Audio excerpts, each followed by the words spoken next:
Gwendolyn Go here, your desperate housewife who crafts. Welcome to my card making channel. Today I'm going to show you how I made this beautiful card using a floral die and stamping with it. So I used the beautiful Altenew Layered Floral cover die and I die cut it with my Big Shot Plus. Now I'm going to use this die cut as a stamp. So here I'm taping it down on a piece of paper and masking off only the area of the flower that I want to use, which is the top right hand corner of the flower. And then I went over it with my Versamark clear ink. This ink creates sort of like a gluey surface for my embossing powders. But before I put the embossing powder on it, I took my card base and I pressed it firmly down onto the die cut so that the Versamark ink would transfer onto the card. Then I poured the embossing powder onto the card.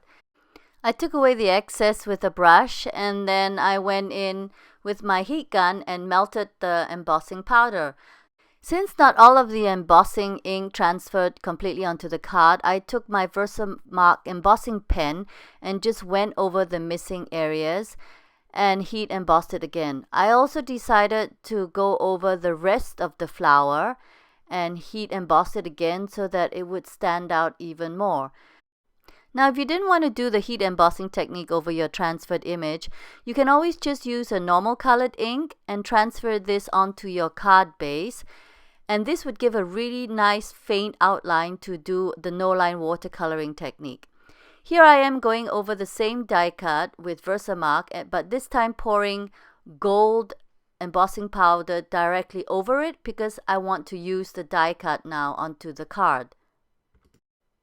After I finished heat embossing it, I carefully cut out the flower that I wanted to use onto my card. And then I used my Yoo-hoo glue stick to stick it down onto the card.